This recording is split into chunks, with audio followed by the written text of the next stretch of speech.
Been hungry for some college football? Well, we finally get a taste this weekend. Don't miss any of the action. Jump in at DraftKings Sportsbook. This is going to be DraftKings' biggest college football season to date. Enjoy the ride now all the way through the expanded playoff. Plus, all newbies getting into college football spirit, here's something special. New DraftKings customers can bet $5 to get $200 instantly in bonus bet. Score big with DraftKings all college football season long. Download the DraftKings Sportsbook app now and use code Shannon. That's code Shannon for new customers to get $200 in bonus bet when you bet just $5. Only at DraftKings. The crown is yours. Hello, everyone. Welcome to another episode of Nightcap. I am your favorite Unc, Shannon Sharpe. College football weekend is officially back. He's your favorite number 85, the route runner extraordinaire, the bingo ring of fame honoree, the legendary Pro Bowler, All-Pro, from Samo JUCO to Oregon State, from Liberty City's own, he's Chad Ochocinco Johnson. Guys, thank you. Please make sure you hit that subscribe button. Please make sure you hit that like button and do us a favor. Go sign up for the Nightcap podcast feed wherever you get your podcast from. Yeah. Every podcast subscriber counts, and we greatly appreciate you for helping us get to this point. Make sure you go check out my Shade by Laportier. We are taking pre-orders. We have it in stock, so if we don't have it in a state near you, you can order it, and we'll ship it right to your door. Go follow my media company page on all platforms. That's Shay Shay Media, and my clothing company, 84, with 84 being spelled out. All the link to merch is pinned at the top of the chat. Everything is 20% off right now, so please make sure the link is at the top of the chat for Nightcap merch. It's 20% off. Ocho, let's go. Oh. College football Saturday is officially back. Sir. The game that just went off, number 7 Notre Dame went on the road, took down number 20 Texas A&M, 23-13. Jeremiah Love's touchdown with less than 2 minutes to go, put Notre Dame on top. The defense held, kick a late field goal, and they win by 10. Marcus Freeman and Notre Dame make a national statement on opening night. The defense was outstanding all game long. The offense delivered in the clutch when they absolutely had to have it, and that's the mark of any great team. Can you get done what you need to get done when you absolutely, positively have to? And that's what they were able to do. Get a touchdown late, get a stop late on defense, and they go on the road and get a win, national televised game in a hostile environment. Ocho, what did you like about what you saw from Notre Dame? I enjoyed it. I enjoyed it not only from Notre Dame, but I also enjoyed it from Texas A&M. The game was exciting throughout from the beginning to the finish. Again, like you said, could you get it done when you needed it the most? The game of football, whether it's at the collegiate level or whether it's at the NFL level, it's all about moments and doing what you need to get done in those moments. And that's what Notre Dame was able to do on the road in front of a hostile environment of 107,000 at that stadium. But it was exciting. I'm not sure if I'm trying to figure out how do I say it. Would it be in the first game? Teams just getting out there, getting adjusted to the speed of the game. You could practice as much as you want. Is it a measuring stick or a guideline to where Notre Dame is? Probably not. Being that they were very successful last season, they had a great year. Texas A&M had a okay season last year. I think they'll be fine, but it's a good win for them, especially be able to do it on the road. I don't think Texas A&M is in a good spot. That quarterback going to have to play much better than what he played. Yeah. And the days of being able to play outstanding defense, outstanding special teams, and cover up your quarterback, those days are long. You can't hide them. It doesn't matter the level anymore. You used to play outstanding defense, play great special teams, and you can get away with marginal quarterback play. Yeah. Those days are over. We see it now. When you have a quarterback, you can win. It doesn't matter where the location is, on the road, neutral site, or at home. You cannot hide your quarterback. You can hide every other position on the field. You can hide it. I can roll coverage to protect my corners. I can make sure the safety stay back in shell coverage. I can stunt. I can do a lot of different things. Offensive line, I can slide the line one way or the other. I can send the back, says I need you to chip your way out before you go out. I can put a wide receiver in motion to help him get off press. What do I do with the quarterback when he has to touch the ball on every single play? Unless you know Wildcat, but I'm saying 90% of the time, your quarterback is going to touch the ball. Right. When you have and the days of you trying to run the ball Ocho 50 times a game and win it. No, it's not going to happen. But this is the thing. This is the thing when it comes to Texas A&M. When you have subpar quarterback play like we witnessed tonight, that means those around the quarterback have to be that much better than he is.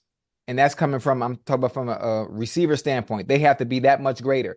And they don't just have that at Texas A&M yet. Because if they did, it would have showed up tonight. I don't think the game would have been as close as it was tonight. They played outstanding defense. Texas A&M played good defense. Notre Dame played good defense.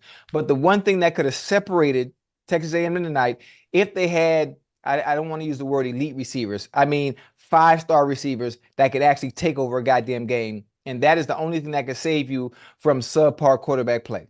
That's it. They could have had Randy Moss. They could have had Jerry Rice. They could have had T.O. They could have had Megatron. With the way that quarterback played tonight, none of that was going to help. The way he was sailing the ball over the head, the way he was throwing the ball in the dirt, ain't no bailing out. Now, I'm willing to give them somewhat of the benefit of the doubt to say it was the first game, but he's going to have to play exponentially better moving forward than what he played tonight, Ocho. Because think about it now. He's an SEC. Hey. Georgia, Alabama, Texas, Ole Miss. Every week. Oklahoma. Listen, every week. Ain't no days off. Ain't no weeks off. Every week you're gonna have to bring it. LSU, Tennessee. That's what you're up against. You think you're gonna trot that quarterback out there with the way that, for the most part, a lot of these teams in the SEC play defense. You think you're gonna trot that out there? Nah. And you're gonna win a game? Nah, bro. Not happening. Nah, they're gonna feast, bro. They're gonna eat you up. Do you think they made the right decision on who they wanted to start at quarterback? Well, I think, hold on. When you look at it, you go through a whole spring training, Ocho. Yes, you have off-season conditions. You come back in the training camp. So clearly, he must have been the best guy for the job. You don't really know. I mean, some guys, we've seen it. Guys play really well with spring ball. Guys play really well coming back and then get in the game and they don't play so well. So let's give him the benefit of the doubt. I don't know a whole lot about the kid. I'm watching it intently, just like everybody else is. But I know this. That's what got Jimbo up out of there. Yeah. And if your quarterback don't play him, now Texas A&M got deep pockets. That's oil money. Yeah, that's why it shouldn't be any issues. It shouldn't be any issues to compete at a high level. That's what I'm saying. Because of your pockets, because of you having an advantage that other schools don't have. It doesn't matter how much stock you have if the stocks ain't worth the itch. You can buy all the stocks you want to, but if you don't buy the right stock, so you can spend money on players, but if you don't get the right players. I think Coach Saban said something about that today. Like they said, Ohio State has a $20 million team. He's like, Coach Saban said, no matter if you don't spend it on the right players. Well, we know Texas A&M got deep pockets. That's got oil money, and they go back to generations. But we've seen it before. They had the #1 recruiting class, and what did they get for it? Nothing. Yeah. So it doesn't matter how much money you spend. It only matters if you spend the money on the right things. Yeah. Yes, sir. And so that's what Texas A&M Ocho is going to be up against. The SEC, we know with the SEC, year in and year out, they send more players to the NFL than any other conference. It is what it is. Whether you like it or not. Look who went. Michigan notwithstanding won the national championship, but look at Alabama, look at Georgia, look at the teams over the last 20 years. What conference? Probably 15 of the 20 national championships that was won over the last 20 years have come from that conference. The top first rounders, total draft picks come from that conference. So you're going to have to get better at that position. Because everybody, look, the talent is there. Texas A&M got talent now. They got some 4-stars, some 5-stars. Are they Georgia? No. Are they Alabama? No. But they got talented players. But it doesn't matter. It doesn't matter if your quarterback can't get them the ball. They're going to have to be better. I like what I saw from Notre Dame. But, Notre Dame, Marcus Freeman, he cut his teeth on the defensive side of the football. They always get up to play very, very good defense. And when they need to have it, you see the cornerback was cluing. I thought it was the slot did a terrible job. He's got to make the corner. You can't give him a straight line. Did you not see the Super Bowl? If you give a DB a straight line, all he got to do is backpedal, he's cool. He's playing off. Yeah. He knows this is what he knows, Ocho. Now, I'm in a 2x2. The slot receiver released straight up the field. What the hell I think the outside receiver running? A go route or a slant? Yep, one or the other. A slant. And I'm going to drop. Now, if he runs a double move, coach going to tell you, son, if he runs a double move, that's on me. Yeah. That's on me. But when he breaks, you drive and go get as hard as God will let you. He should have picked it. That's what he should have did. He should have picked it. So you study. I'm looking. Oh, you bubbling like that? Oh, hey, you ain't this guy here. He ain't running no go, because if he was running to go, you'd have kept a straight stem. But you bubble. But you didn't bubble enough because you got to make me bubble, so I don't have a straight line to jet that ball. But give Notre Dame credit. I'm looking at their schedule. Ocho, they go on the road. They beat Texas A&M. Yes, sir. I don't think they got but like 3 road games unless there's some neutral site games in there. Right. I think they're at Purdue, and I think they're at someone else. I'm not sure. Maybe USC. I think USC. Don't quote me on that, but I think so. But when you look at that schedule, they have a very favorable matchup the rest of the way. Now, we know, things happen, but they're going to be favored. I believe they'll be favored in every single game. Now, Georgia Tech is a little tricky, but they do get Tech at home. But, man, it is set up for Georgia Tech. For Notre Dame. For Notre Dame, their schedule is really favorable, Ocho. Most definitely. They're going to be all right. Texas A&M is now 1-9 when being featured on College Game Day. They're saying, don't y'all bring y'all ass back. Ocho, Notre Dame is 1-0. They got Northern Illinois. They got at Purdue, Miami of Ohio, Louisville at home, Stanford at home, Georgia Tech. Oh, Georgia Tech is at the Mercedes-Benz Dome. Navy is at MetLife, which is in Jersey. Florida State at home. Virginia at home. Army at Yankee Stadium. And at 23 USC. So they'll be favored in a large chunk of those games. Probably every single one of those games. I don't. Maybe not Tech. It's gonna be close. I thought the same thing. Georgia Tech beat Florida State, right? Yeah, Georgia Tech beat Florida State. If there's going to be a challenge somewhere down the line, unless Florida State gets their stuff together later on in the season, maybe that might be a challenge of some sort. But I think based on the schedule you just told me, the only challenge that Notre Dame might have might be Georgia Tech. Tech, especially coming in with that kind of confidence, beating the Florida State that most people, even myself, thought Florida State should run away with it. I'm thinking, Florida State, few four-star, five-star players, a school like that gets some of the elite talent, especially from the Florida area, should beat a Georgia Tech team. Obviously that didn't happen. So if Notre Dame is going to have a scare or a game that's going to be good, it would be that one against Georgia Tech. The number 1 ranked Georgia Bulldogs seem to be in peak condition already as they dropped the hammer on Clemson in the Mercedes-Benz. They ain't miss a beat. Ocho, I remember a decade ago, Dabo Swinney said that if players started getting paid, he would exit. Yeah. But his ass still there. Yeah, what are you waiting for? I think he understood. And listen, this is one of the same reasons. Nick Saban probably won't say it. This is one of the same reasons why Nick Saban, I think he left. Dabo Swinney said it ahead of time without really saying it, understanding that the playing field, it evens. It evens. You're at a disadvantage unless you open up your pocketbook. And Dabo Swinney understood that. Nick Saban understood that. And he said, you know what? I'm waving my white flag. I'm going to let somebody else take over from now on. Check this out. He's gonna have to come to the conclusion. Right. The realization, he's gonna have to have an epiphany, which is a realization that if you don't get paid if you don't get the transfer portal, you ain't winning. You got to win. That's the only way. That's the only way you're gonna win. That's the only way you're gonna compete now. I don't know who the boosters are over in Clemson. That is the only way you're gonna compete with the better team. That's the only way you're gonna compete with the Alabamas. Only way you're gonna compete with the LSUs. Only way you're gonna compete with the Georgias. You got to open Ohio State, the Michigan, all those big top-notch teams. Clemson is one of 4 teams. Navy, Army, Air Force. They don't accept transfer at the service academy. That didn't land a transfer. Didn't. Hey, Dabo, you said when they started playing players, you were going to exit stage left. I remember, hey, you know another guy? Who that? Coach K said, I don't do one and dones. No, that ain't me. Right. Until he started doing one and dones. Yeah. If you can't beat them, join them. You ain't got no choice. Dabo. You ain't got no choice. Get with the program. You ain't got no choice. You're not that good. You're not that good, buddy. You're not that good. If you think you just gonna get high school seniors and that's what you're gonna win with, bro, that's over. Not gonna happen. It is over. Everybody else is doing it. Look at the top 10 teams. And I was reading the thing, I think I was the New York Times, Ocho was telling you what it costs to get a top notch.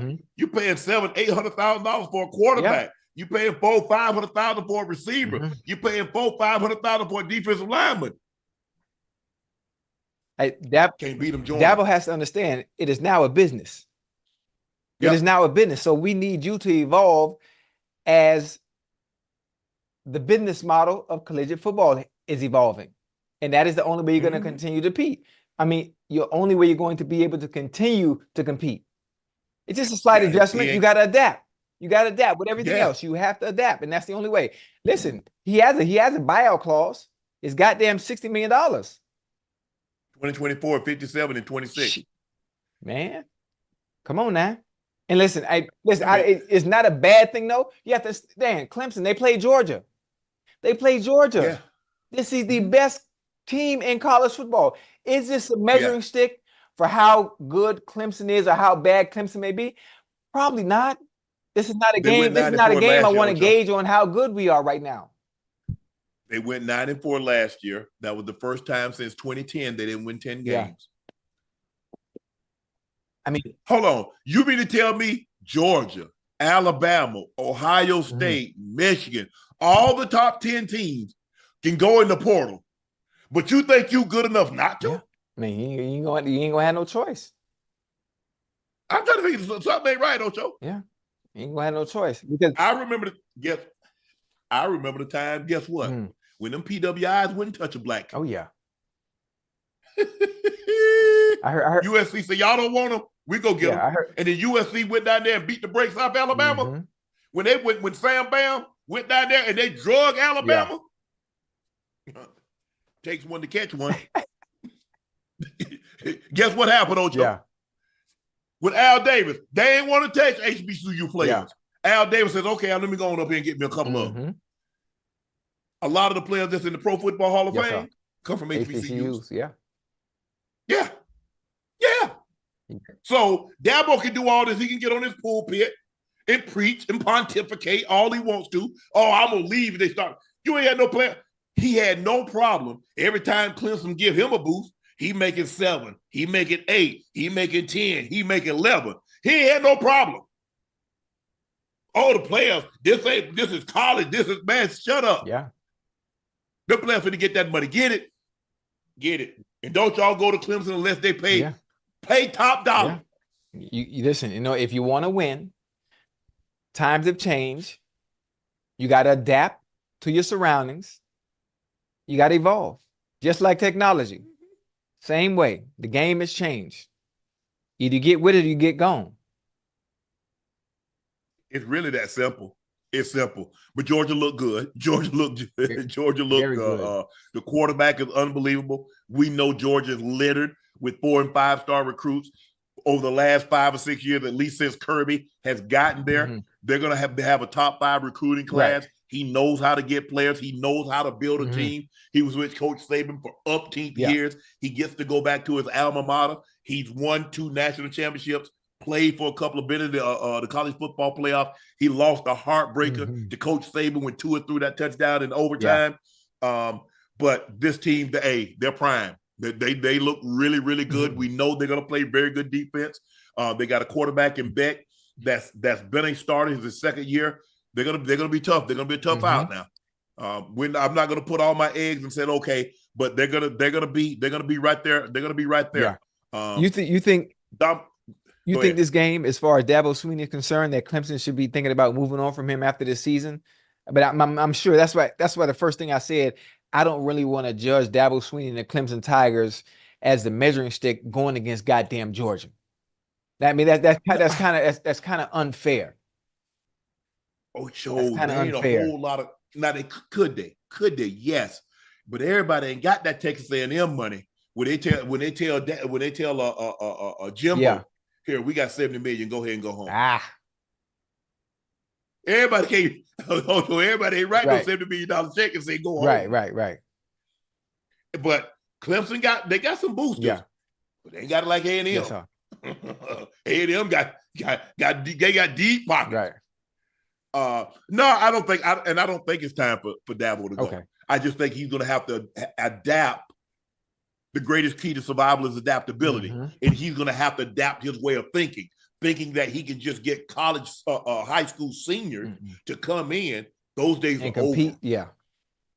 You got guys that are all conference, that are all Americans leaving. We've never seen that, but Addison. Yeah. Addison was the Biletnikoff Award winner, and then he gets the NIL and he goes to USC. Yeah. So you see guys, all conference players, like, hey, such and such say they got $500,000-600,000 for me. What you got, bro? Oh, you ain't got it? All right. I'll holler at you. Don't worry about it. I'll holler at you. Hey, yeah, hey, ain't no more, hey. In today's game, ain't no more projects. Not when I'm 5-star. Ain't no project.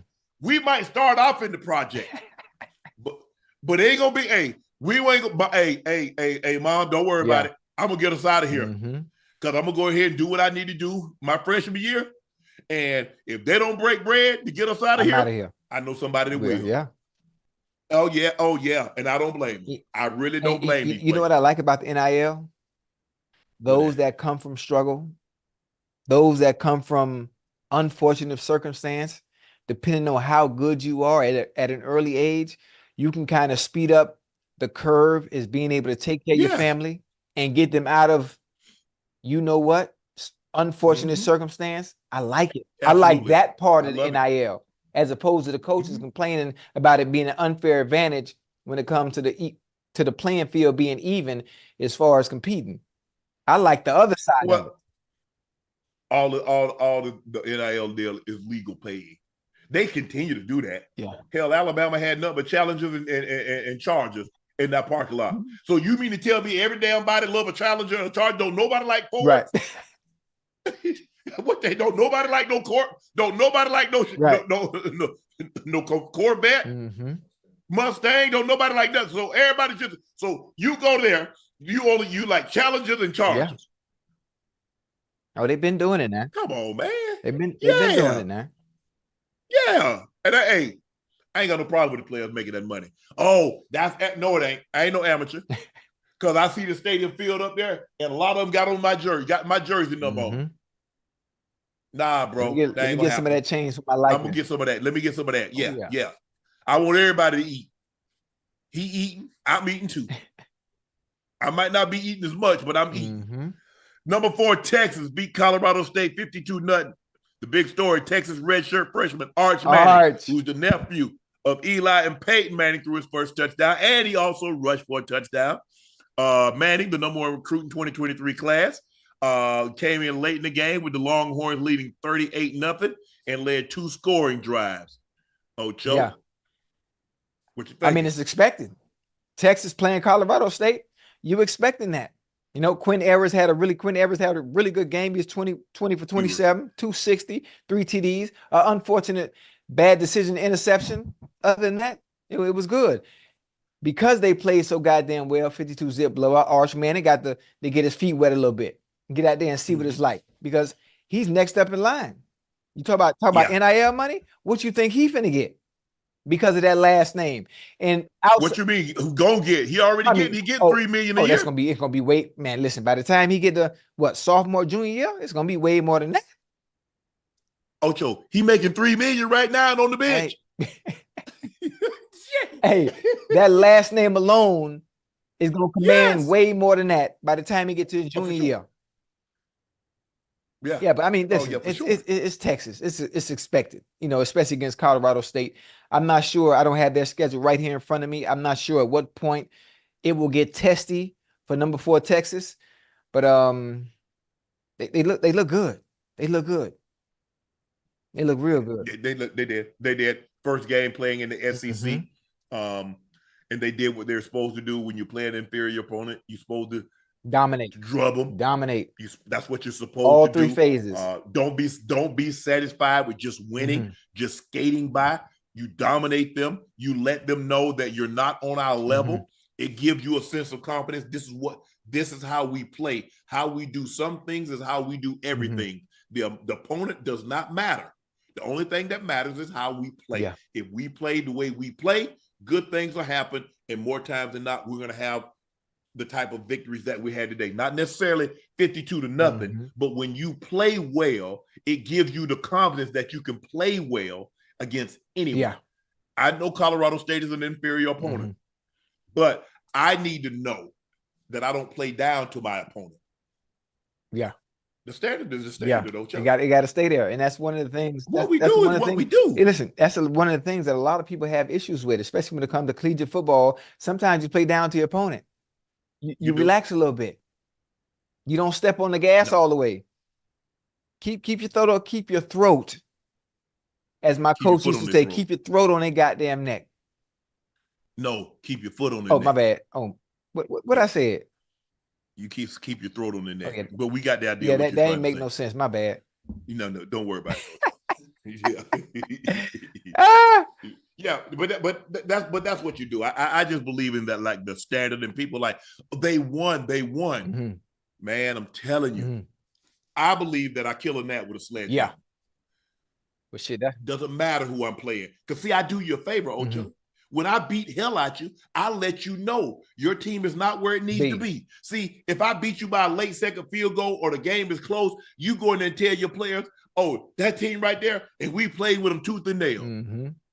Nah, I want you to go in there. Hey, that's a great team over there. There's nothing to be ashamed about. There he is. We drubbed you.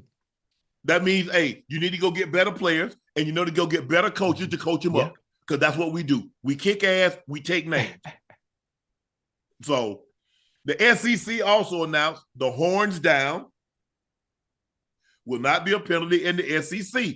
SEC coordinator football John McDade said, if you took the act out of the football stadium and did it in a shopping mall or grocery store, would it offend the sense to the majority of the reasonable people in the area? That signal would not. You might have some people that share the signal with you. What about the horns down? Are they going to do the horns down? Is that a penalty? I think everything is good. I think everything's good. I think all is fair in love and war. All is fair in love and war. They make a play, horns down. You make a play and you play for Texas, shit, motherfucking horns up. It's simple. that's a part of the game. It's okay. It's okay.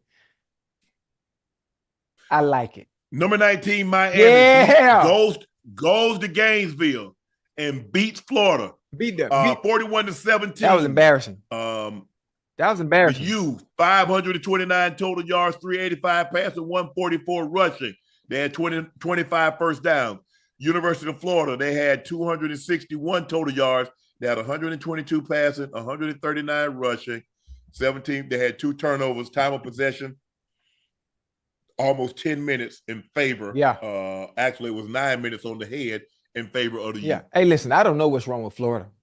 Because at one point, there were 3 teams that dominated the college football level. Florida State, Miami, and FSU. I'm talking about in the 2000s. Now, the Miami I saw today, I'm not saying it's the Miami reminiscent of the early 2000s. You know, the Ray Lewis's, the Andre Johnsons, the Santana Mosses, the Roscoe Parishes, the Ed Reeds. I'm not saying they that. Absolutely I'm not saying they that. But I like what I saw from them today. Against not an inferior opponent. This was the Gators now. This was the Gators. So I like Cam Ward. They ain't got no teeth, though. Cam Ward, man. They ain't got no teeth though, Ocho. They ain't got no who? These little baby gators. Yeah, little baby teeth. They got baby gators. These baby little gators. baby gators. They ain't got no teeth. Yeah, they teeth ain't in. Hey, listen, this is good. This is good for. Listen, I'm from Miami. I didn't have an opportunity to go to the University of Miami. I didn't have the grades to get in there. You know, rightfully so. I would have loved to do it, but I wasn't able to do it. I'm a fan of the program. Always have been. Remember back in the days, going to when Dennis Erickson was the head coach at UM, I was at the camps. I was at camps every summer. And that was my relation to having a love and always wanting to go there. But again, listen, I was a knucklehead in high school coming out. I ain't had the grades to do it. But the I saw today against Florida, I like it. It gives those here in Miami, it gives us hope. It gives us hope that we can compete and we can contend. Maybe not for a national championship, but it lets us know we going in the right motherfucking direction. Ocho, Cam McCormick scored the Hurricanes' first touchdown of the year. Mm-hmm. He's a 26-year-old tight end in his 9th year of eligibility. You heard me correctly. 9th? He's in his 9th year of eligibility. Got to explain that to me. Between the red shirt and multiple serious injuries, McCormick has extended his college career far beyond what is normal. Right. I've heard of guys doing 5, maybe 6. Right. Normally, because, Ocho, you red shirt, mm-hmm. you're a 5th-year senior. Sometimes I've seen guys, have a couple of medical red shirts, medical issues, and they're 6. 9? Yeah. Hey. He was in the same recruiting class as Justin Herbert. Well, goddamn. Oh, but listen, unfortunate circumstance, injuries. So I understand. Will he get an opportunity to play at the next level because of his age, or what do you think? Hell, he about to start drawing Social Security. What the hell you doing about playing at the next level, man? He might go get a job and start a family. 26. So you don't think so?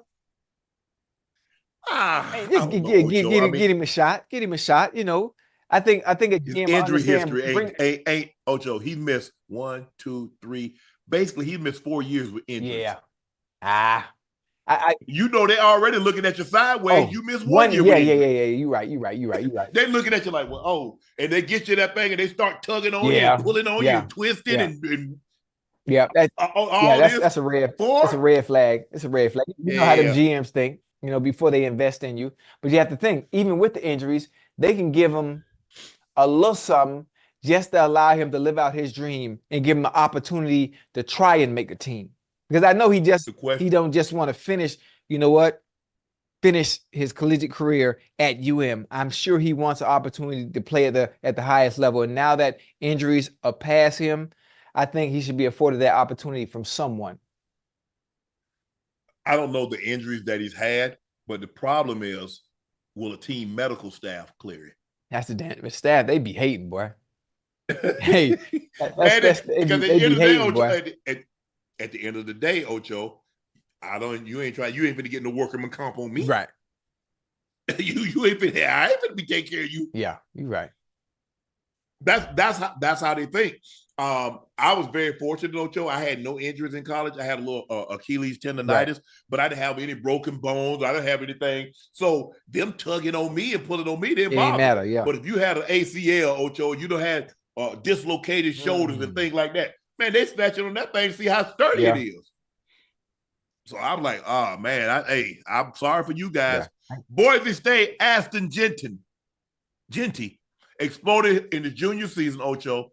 20 carries, 267, 6 touchdowns, 56-45 win over Georgia Southern. The 6 touchdown total is a Boise State single game record and tied the Mountain West Conference mark.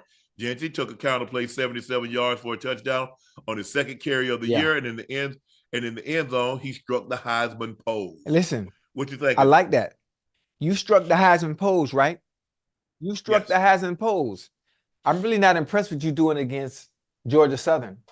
I want you to do it against all the competition, regardless of the level, regardless of who you playing. Do it against everybody. Do it against everybody. I don't have Boise State. You think he was Barry Sanders? Listen, I don't have. Listen, you striking the Heisman pose against Georgia Southern first and in week 1. Hell, shit, you got to be that boy. I need you to show up like that every week. It don't have to be 6 touchdowns. It doesn't have to be 267 yards. But if you're going to stunt like that week 1 against Georgia Southern, I need you to do that next week against better competition. The week after that. Stall him out, Ocho. Huh? Stall him out. No, I'm just saying. Hey, he struck the Heisman pose. I need to see Heisman work every week in and week out. I like it, though. Aston Genty, I like it. You got to keep that same energy, though, baby. Keep that same energy. Ocho, there's been a lot of discourse this week about if Travis Hunter will be able to play both sides of the ball in the NFL. Yeah.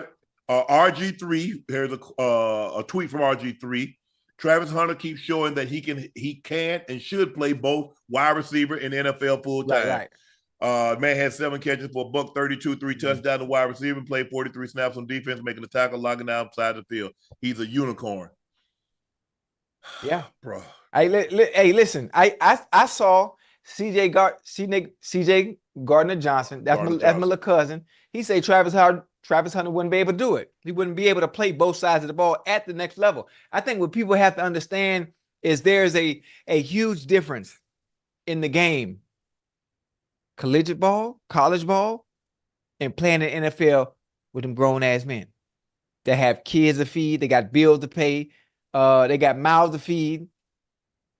It's different. It's different, and the margin for error at the next level is so much smaller. The level of competition is so much better. Everybody fast. Yeah. Everybody quick. Oh man. I mean, it can he listen to me? I think based on the way the market is, if I was him, I would want to be a wide receiver in the NFL. I would want to be mainly a wide receiver in the NFL because they're getting 30, 35 million a goddamn year now. Imagine what's going to happen. Imagine what's going to happen after he get drafted in 3 years from now. What he going to be making? Hell, it might be goddamn 40 goddamn 5. Let me ask you a question. Is he more talented than Time? No. Time ain't played both sides of the ball.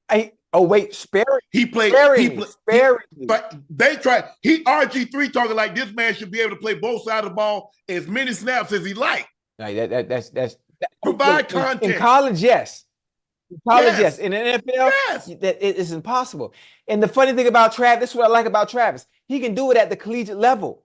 He has because he's that much more talented. He has the endurance of a long distance runner, where he can do that.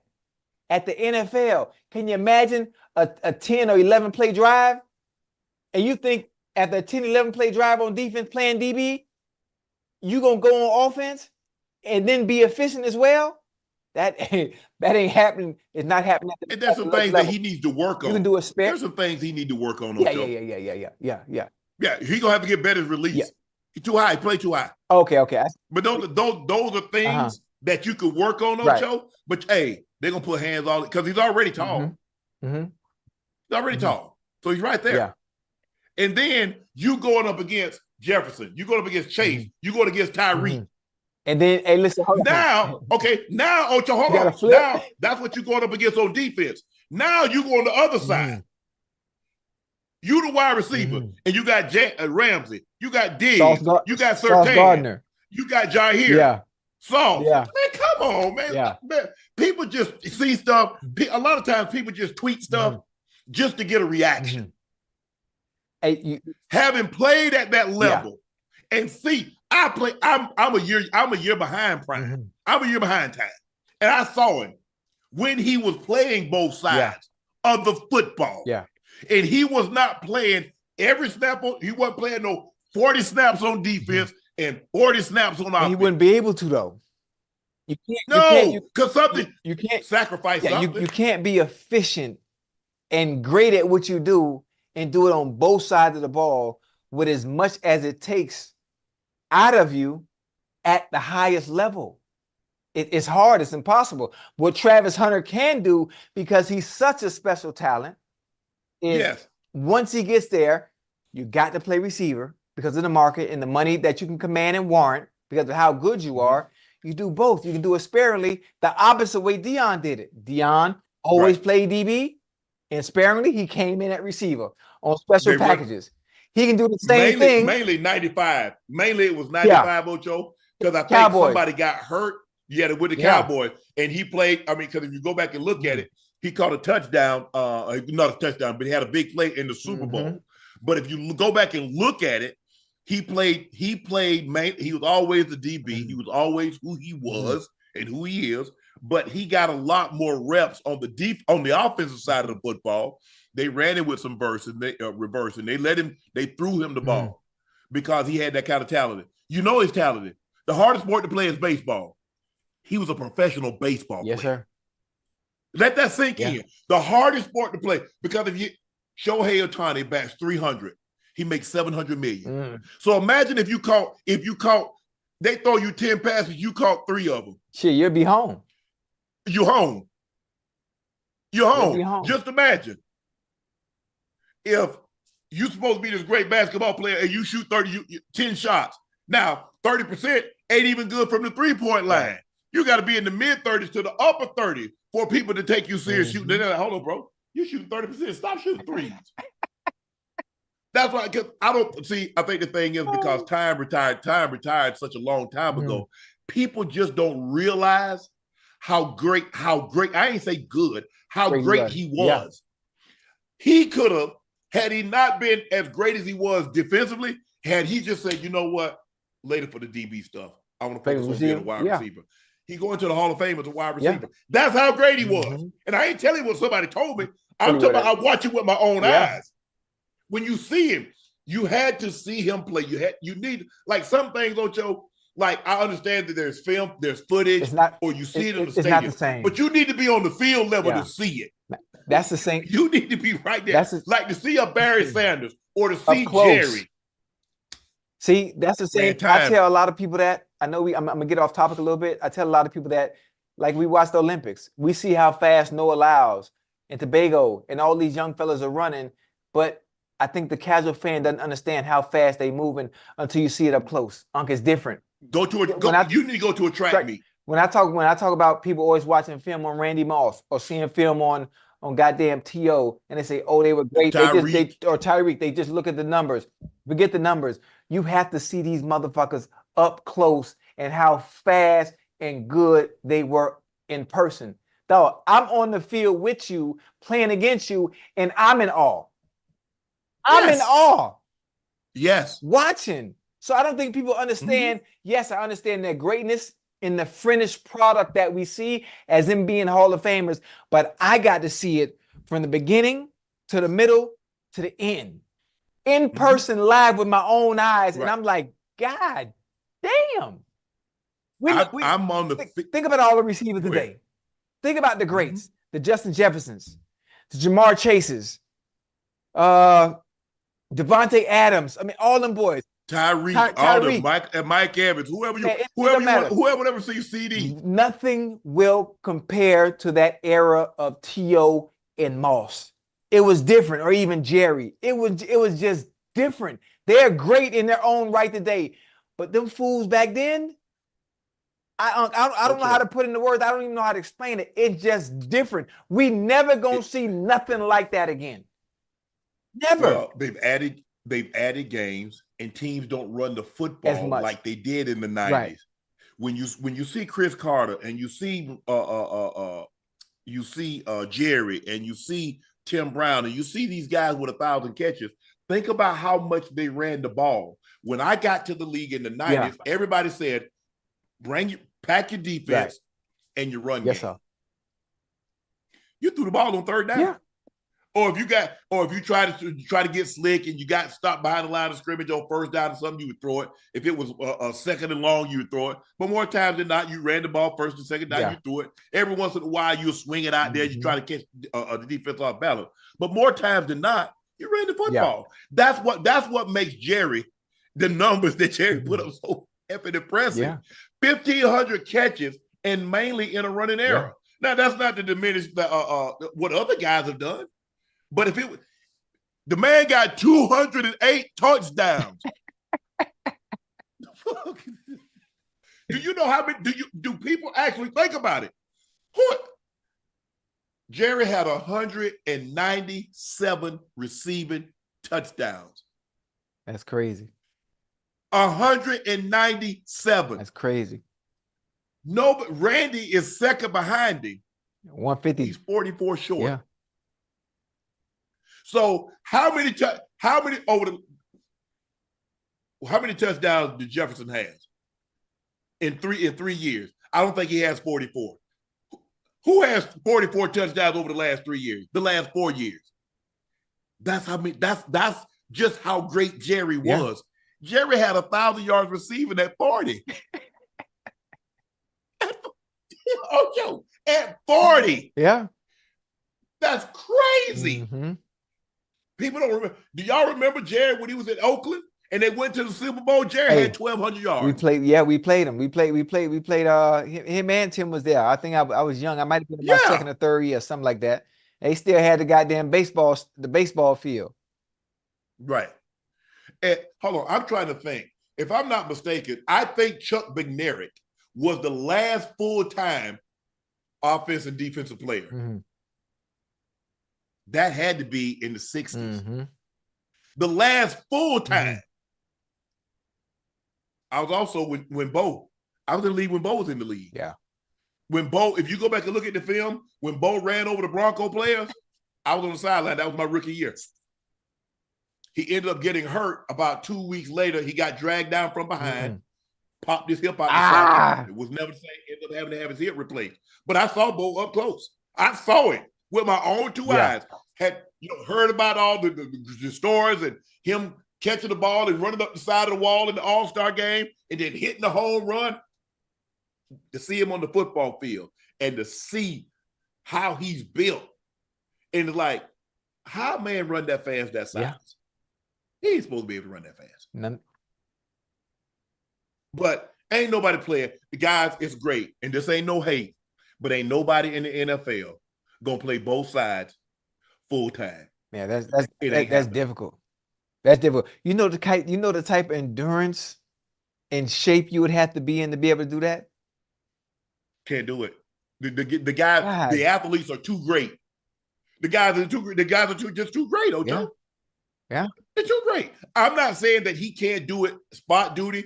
Okay, that's, you want to run a couple of routes. That's why I said sparingly. That you know what I can see him doing? You know what would be dope? This would be dope. Playing receiver, playing receiver full time, which you want to do, that has to be what he wants to do because of the market. It only makes sense. And then coming in on nickel on third down and covering the third receiver because he is just that good. Yeah. What you think? No? That's a possibility. That's a possibility. Like but boy, hey. I'm trying to think. Think about Trav, right? Think about Travis Hunter. Yeah. He get drafted next year. I say he going top 3. I say he going top 3.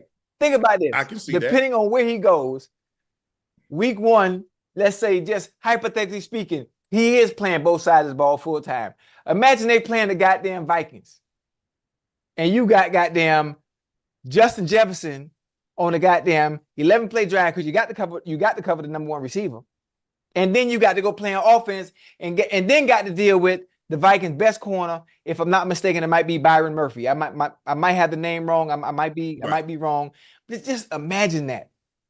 And the amount of exhaustion it's going to take. You know what it take to cover somebody like JJ on a 7-play series, and then have to turn around and deal with the Vikings' best corner, who is also like that. You see receivers coming out on 7-8 play drives now. Hey, give me a break. Hey, tapping that helmet. So what we supposed to do? So you have this long drive. Right. They kick off and you got to go right out there. What you think? What you think the offense? If you trot your ass out there on defense, what you think the offensive coordinator gonna do when you just had a long drive on offense and you was out there the whole time? I'm going at you. Damn. That's what I'm gonna do. I like the thought of it though. The thought of doing it is exciting to me.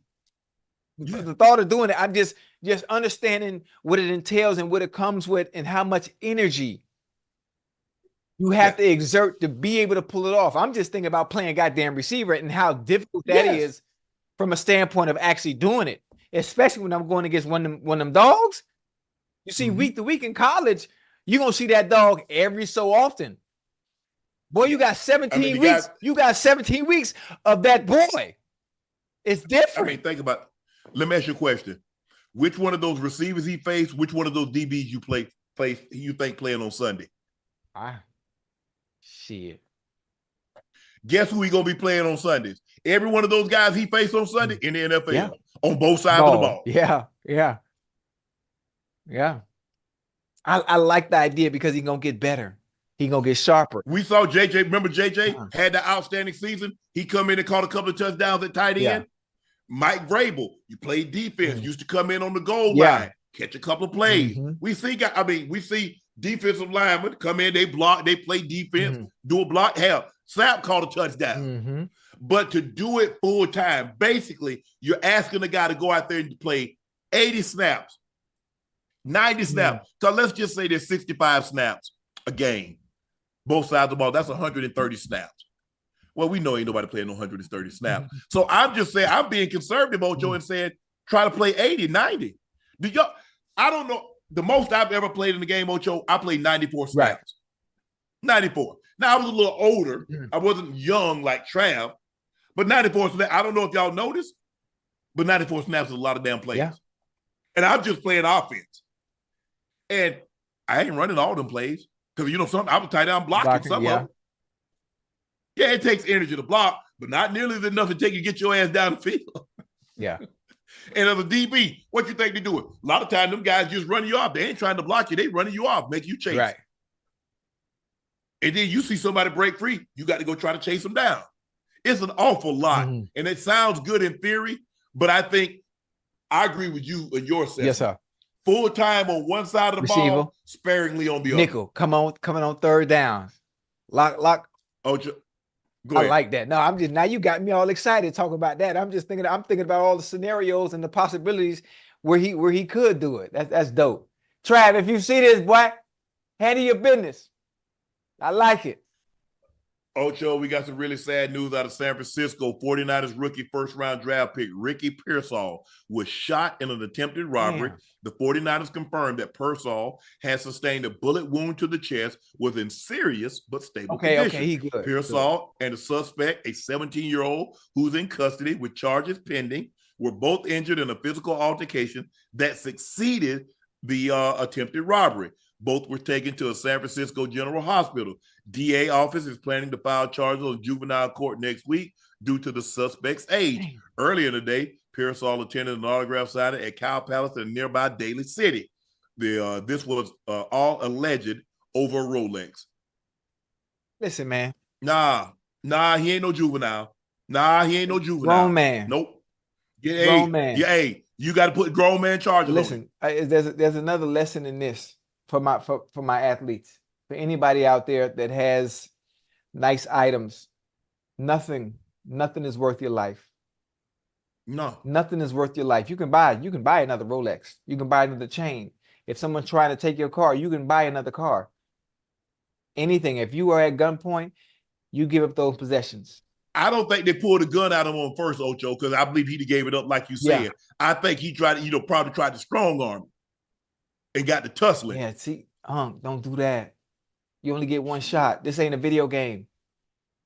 This ain't called. If somebody come up to you and they ain't got no gun, they ain't got no knife, and they say, "Ocho, give it up," you taking it off? Yes, I'm not playing. Why? Why play tough? Why am I playing tough? Listen to me. If somebody come up to you and say, "Let me get whatever is off of you," you already know they holding. You already know they holding. Why even play that game? Yeah, man. Here, you can take this shit. I can buy this again. I can't. Oh, this ain't Call of Duty. I can't revive myself. I don't get a second chance at life. Mainly Ocho. Like I said, the man he's at an autograph signing, Ocho. So I'm pretty sure it's probably in a fairly nice area. I mean, I've done a few autograph signings, and it ain't really no shady places. Yeah. But it don't matter where you at. It don't matter where you at. He probably, Jit probably knew he was there and waited till after the signing to confront him. He thought he could take it. Let me ask you a question. You think that 17-year-old gonna run up and say, "Hey, Trent, give it up"? Trent Williams? Yeah. Shit. Exactly. That's my point. Shit. Hey, stop playing. Oh no. And that's the thing. But I get what you're saying, Ocho. Try not to put myself in that situation. You're right. You're absolutely 1,000% right. Yeah, I mean, I've been in that situation. Yeah. But, hey, Yeah. but I didn't turn around. I took his word for Right. it. He said, hey, you already know what it is. Hey, bro, my wallet in the car. I ain't got I nothing don't want no problem. I don't want no problem. And listen, I ain't got nothing. I ain't got nothing. Funny thing, shit. That's what stopped me from carrying cash around like Yeah. that, Ocho. I used to always carry cash. Mhm. And hey, anybody that knew me when I was younger, Ocho, if you ever saw Shannon Sharpe with less than 10 bands on him, call the cops. Somebody just robbed him right around the corner. I kept it on me. But then I was like, man, for what? I'm inviting trouble. Yeah, you're right. You know, half the people, you can understand who really doesn't really value their life. I can see the comments. And you can tell who really don't value their life. Right. About dumbass jewelry or chains or shit that really holds no true value. Just by the comments. Man, folk don't care, man. They swear, listen, you don't get two of these. You don't get two of these. You can't revive yourself. It ain't you can't press start. You ain't gonna try to talk to him. You ain't gonna try to talk to him. Ocho say, young man, bro, you can't play doing, bro? Nah, hell, man, take this shit. Cause you know the funny thing, you take my shit, you're gonna be mad anyway when you try to go pawn it or sell it, because it ain't real no way. So not shit. You done lost twice. You try to get him on. It's fun. Hey, bro. Hey, young fella, go ahead and take this. Yeah. I'm trying to get you away from me as quick as I can. Go on about your business, man. I'm trying to get home to these goddamn 85 kids, buddy. Yeah, I ain't no wrong with that, trying to be. I get it. You're right. I mean, you're right, Ocho. You ain't right. You ain't wrong when you're right. You're right. You ain't wrong when you're right, Ocho. Just let old young fella have it. And he's been dealing with it. He's been dealing with some injuries. It's been kind of hard for him to get on the field, Ocho, because he's been nicked a lot. Yeah. And then this happened. Man, yeah, he probably thinking like, Lord, I mean, you done blessed me, but I got buzzard luck right now. Because what's going on? And it's like, bro, like I said, but that 17-year-old, nah, bro, you ain't no juvie. Yeah. I got to put real charges on you because you doing real adult crime. And think about it. He hit him in the chest. Right? Yes. And God obviously has favor. Ricky is okay. Now, what happened if he wasn't okay? What happened if he what happened if he had passed away? You know? And I'm thinking, like, we don't really value life. We don't really value life until we lose somebody close to us. We don't really value life until it happens to us. Correct. Always. You're right. And then everybody's favorite line is, oh, you messed the city up with this one. Oh, but nah, I'm reading the comments. Everybody tough. Oh, you an easy lick. But you never value it until it either happened to you or somebody close to you. Yeah. And then it's oh, damn, you fucked the city up with this one, twin. Damn. You ain't I just talked to you the other day. And we so lost. Yeah. Everybody trying to get that lick though, Ocho. You know, everybody trying to hit a lick. Not everybody, but I'm saying, you know, people don't want to work. Everybody's gotten above working. Man, I ain't working on no damn McDonald's. That's beneath. I ain't doing this job. That's beneath me. So let me go take somebody else that work hard for. Let me go take that up off them. And then when it ends, he ain't have to do him like that. Yeah. He ain't have to shoot him. He ain't have to kill him. Well, you ain't have to take that man's shit. Yeah. And listen, when you robbing somebody, when you doing bad to somebody, harm to somebody, whatever happens, Ocho.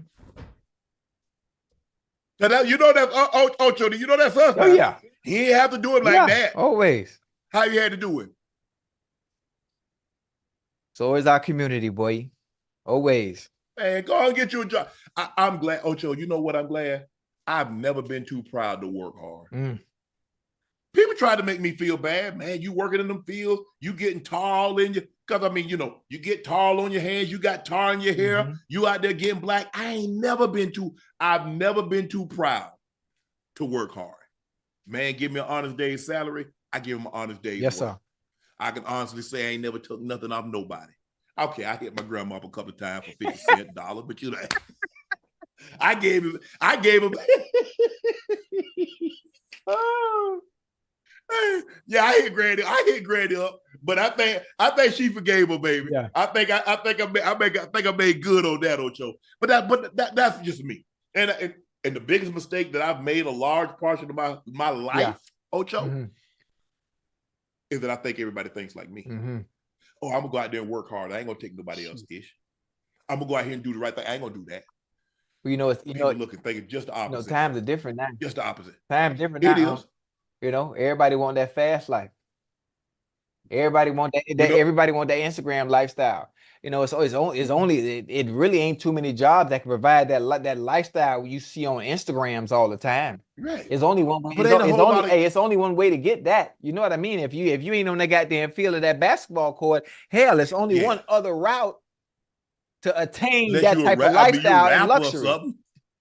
Entertainment or something. You doing something because ain't nobody that's working that's worth money posting that money like that. No. Because I mean, you post too much, they're gonna come get it. Now they're gonna come see what you buy. They coming to get shit. Who you telling? They come see what you buy. I might listen. Sometimes if you're doing it and you got to get it how you live to provide. Sometimes you got to get it how you live. I understand that. I come from those circumstances at one point too. I get it. It's unfortunate. Ocho, the New York Jets locker room might have a problem with Aaron Rodgers, whether it's going on darkness retreat, going on trips, self-medication, or taking controversial political rants. Rodgers has shown to be more player goal-minded than helping his team win. Remember, Ocho, when he played for the Packers, he said that he enjoys winning Super Bowl MVP, winning league MVP more than competing for a Super Bowl. On the Jets TikTok post 2 weeks ago, where players were asked, what is the most overrated things? Rodgers said training camp. This attitude certainly caught the attention of his teammates. An agent for one of the players has raised awareness of Rodgers' bad mentality in the locker room with Rodgers in the middle. There's complete disarray over there. Look at how they've handled Aaron Rodgers. Has one player had more power than him? He skipped minicamp and have been able to convert into a team player. The vibe inside the building is terrible. While other players are looking to buy in and get the team to the postseason, Rodgers has shown once again he doesn't care. I mean, God damn. Hey, you know what? On every team, Unc, whether you like it or not, and chat, I'm just telling you, it's the way it is on all 32 teams. There are certain players that are treated differently than everybody else. Yeah, you treat them all fair. You don't treat them all the same. You don't treat everybody the same. Now, at times, you know, there are certain players that really don't take advantage of that situation and having special treatment. I think Aaron Rodgers is one of those who takes advantage of that special treatment because of who he is. He does. And the understanding that they do need him because of what he has accomplished through this league, being a Super Bowl champion for that matter, and the situation that they're in dire need of a quarterback. I think he goes overboard a little bit with taking advantage of the fact that they need him so much. But what are you going to do to me? I miss training camp. What you going to do to me? I miss mandatory minicamp. Mandatory minicamp. Well, what you going to do to me? I had other obligations at that time. I think he's one that feels he doesn't need it because he's been playing so goddamn long. But again, to me, team, leader, new team, new quarterback. You missed the season last year. I'm thinking about continuity, building chemistry with your players, with your teammates, and getting them to understand that you are the leader. With you being a leader and the quarterback, you have to lead by example. And leading by example is actually being there and showing up when it matters most, even though it is mandatory minicamp. Because what's going to happen in those games? When it matters most, you're going to want those players around you showing up when it matters most. Listen, Aaron Rodgers has been playing this game for a very long time. He knows how to play it at a very, very high level, and he's damn good at it. He's damn good at it. He is. So the leash for him, I think, is a little bit longer than most. A little bit longer than most, because you ain't getting quarterbacks like that just falling off the goddamn tree. I've always felt that Aaron Rodgers felt he was beyond reproach. Aaron Rodgers felt because he's so accomplished, slow, unless you were Tom Brady as coach or if you was underneath Peyton Manning's, you couldn't talk to him. And he had this holier than thou attitude. Mm-hmm. And what happens if you feel that way in the beginning when you've accomplished nothing, and then you start to accomplish everything? Mm-hmm. How you going to be, Ocho? If I gave you my ass to kiss and I ain't got a pot to pee in and a window to open it up and throw it out of, let me get some money. Yeah. Yeah. Let me get some power. Yeah. Now I'll show you my character. I'll show you who I am. That's all he's doing. Yeah. Aaron Rodgers has not changed. This is who Aaron Rodgers always been. Y'all think money changed him? Y'all thought MVPs changed him? No, this is who you are. You are who you are at your core. A person that's benevolent, magnanimous, philanthropic. They didn't just get that way when they got money. Yeah. They've always been that way. It's always in them. Who you are, it ain't on you. Yeah. It's in you. And all money does is magnify your true color. Amplify. Amplify it. That's it. Yeah, that's what it does. It makes you more of what you already are. If you a jerk before you got money, you become an asshole once you get it. Listen, before I had money, I was cheap. When I got money, I became a cheap bitch. When I got a little bit more money, I became a cheap motherfucker. But long as that cheap word come first, that's all that matters. It don't matter how much I get. I'm gonna stay the same, and I'm not changing. Ever. I've always been benevolent. I've always given. Yeah. I got something. Me and my brother was always like that. He got $10. He got $10. He would go work. He come home. He might make $10. He give me $250. He give me something. I got money. He got money. My sister got money.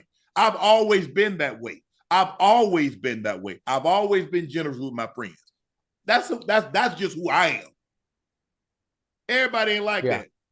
I've always tried to be. If you notice, like a lot of times when I gave speeches that I was dressing team or my former teammates, I always end with this. I hope you enjoy playing with me. Yeah. As much as I enjoy playing with you. I always end it with that because I had a ball. I tried to be the best teammate I possibly could. Did I push people? Absolutely, because I was there to win. I wasn't there to be your friend. I was there to win. Now, if we became friendly or we became friends as a byproduct of that, cool. I welcome that with open arms. But Shannon Sharpe went to Savannah State to win. He went to Denver to win. He went to Baltimore to win. And in the process, I made some great friends, lifelong friends. But all I cared about was winning. That was it. That's what I was there for.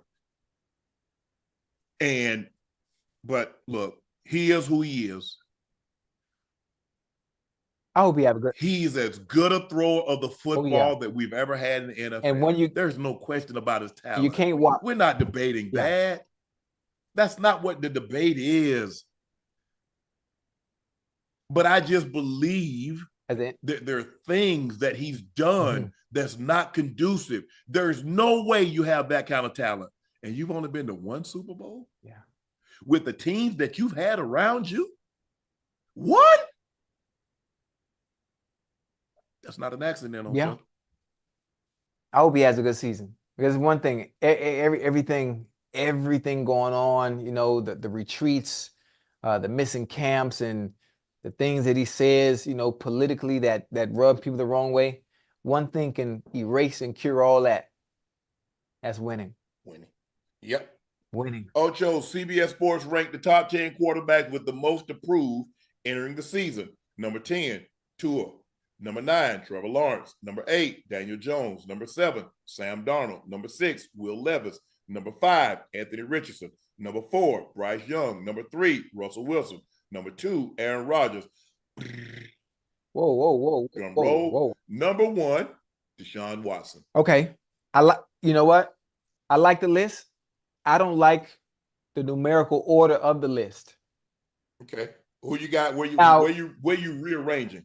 Now, number 1, Deshaun is okay. Now, I'm going to agree with that simply because of the contract situation and the amount of money that he was paid.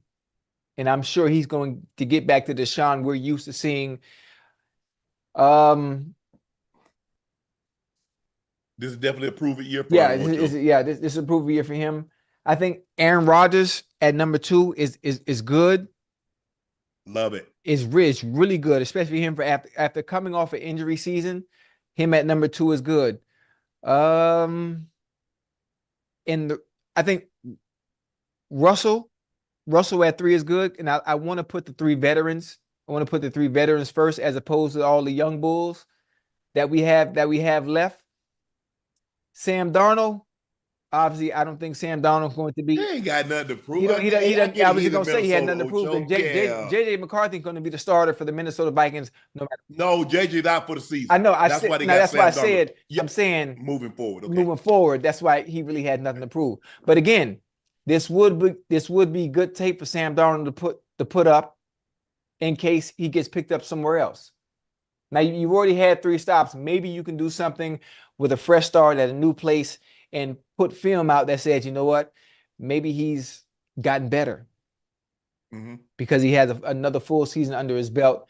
Again, you got Justin Jefferson at the helm too. 4th stop. Because this is 4th stop, Ocho. Yeah, he's at the Jets, he's at Carolina, San Fran, now Minnesota. Yeah. I would put Daniel Jones 4. Yeah, definitely not Bryce Young. He should be way at the top. Yeah. I don't like. You got Bryce Young in front of Daniel Jones? Yeah, Daniel Jones. Well, damn, Will Levis he only had 1 season. Yeah. Anthony Richardson is coming off I don't like this list. I don't like this list. Now, the only thing that I can agree on is the first 3: Deshaun, Aaron, Russell. This for Russell Wilson. This is the make it or break it year. This is the make it or break it year for Russell Wilson. Yeah. My problem is, Ocho, is that a lot of times you look at the guys, look at the contract Deshaun got. Yeah. Look at what Russell was paid, and Daniel Jones. They gave Daniel Jones money, and they ended up losing Saquon because of it. And he had basically an 8-game stretch and parlayed that into $40 million a year. So you got Daniel Jones as your number 4 and NFL quarterbacks to prove. Yeah, for sure. Yeah. Now, Trevor Lawrence and Tua, they just got these big contracts. So let's see. Obviously, you have something to prove. You have to prove that I'm deserving because I didn't pay you for what you did. I'm paying you for what I believe you can do. Yeah. So I would have them at 5 and 6. Trevor Lawrence, Tua at 5 and 6, and then all the young bulls. I'm not putting no guys that just got the league up there. Yeah. Damn. Yep. So Deshaun, Aaron, Russell Wilson, Trevor Lawrence, and Tua. And then after that, I mean, it's based on who you want to put up there. I probably have Sam Darnold at 10. Since the Browns guaranteed Watson's $230 million contract, this is what they gotten. Barely 12 games, healthy and available, 59% completion rate, nearly as many turnovers, 11, as touchdown throws, 14. Yeah. That's why he's number 1 on the list. I saw him at the Super Bowl. He said he's healthy. He said he looked good. I mean, he had surgery. Said he looked good. I want him to do well. Because I think people, because of what transpired off the field in Houston, I think people forgot just how great he was and the trajectory that he was on. And because of what transpired, people, obviously, it's just natural. People are going to look at you a different way. And he hasn't, I mean, he got suspended and he didn't play well. And then he wasn't playing well and he got injured again. And so this make or break, Ocho. Yeah. I'm not saying make or break because the contract's still guaranteed. I'm just saying as far as how we perceive him and what we expect of him. Because at some point in time, Ocho, we can't keep saying, well, man, he missed a year because he did. Remember his last year in Houston, he didn't play. Yeah. The next year, he was suspended, 10, 11 games? So he only played 5. The following year after that, Ocho, he got hurt early. Yeah. So. You know who else can go on that list too? Who I think this might also be a make or break a season? Maybe, maybe not. Kyler Murray. Okay, I can see that. Kyler Murray. I can see that. I just think the thing is, Ocho, that contract and the way it was written, I think it made people look at him differently. Yes, sir. Because we had never seen a contract written like that. that we ask a guy to do away. Let that sink in, Ocho. We need you to study X amount away from the facility. So we had never seen a contract written like that. Right. And I don't know, bro. How you think these insiders work? You thought that was going to be able to sneak by and nobody would, the Adam Schefters or the Jay Glazers or all these insiders wasn't going to get Mike Florios and all these guys. They won't get a hold of that, Ocho. Yeah. I don't like a contract written like that. It made me mad. It made me mad the fact that they even had to put that in there, for one, because if he's a gamer, right, you have to think about this. Kyler Murray didn't just start gaming. He didn't just start gaming. He's been good at his craft all his life. Once you get to the NFL, you understand what it took to get there. You understand the work and the time that it takes and is needed to be able to compete at the highest level and be a good quarterback. I think he understood that. And the fact that they even had to put it in there because it's a hobby of his that he enjoys doing in his off time. There has to be some type of off time, something you do outside of the game of football. Is it interfering with what you do, what we're paying you to do? Clearly they believed it was, Ocho, or they wouldn't have put it in there. If your weight is an issue, you ever had a weight clause in your contract? I did. I never had a weight clause in my contract because I was too big. I was 230, and they say I was too big. I had to come on down. That's why. Think about it. They never put a clause, okay, Shannon, if you do off-season workouts, we're going to pay you $500,000 because they knew I like to work out. They're not going to put things in in your contract. They don't necessarily. So that tells me something was going. You do realize, Ocho, they can see how much film you watch. Yeah. They can tell when you watch it, how much you watch, how long you watch for. I think they caught on to that. I don't think the players realized that at first. Oh, because you watch on the iPad and they keep track of everything. Yeah. That's fucked up. Yeah. He could have been one of those quarterbacks that be out partying, turning up, having a good time, out on the weekends, doing everything else. But hell, gaming, that's where they draw the line. We got to put this in the contract. No. We can't have him gaming like this. They're asking him to watch film away from the stadium. Right. Ocho, did you think about that, Ocho? They don't game. But what about, can you watch film as much as you game? How much you making? How much they paying you?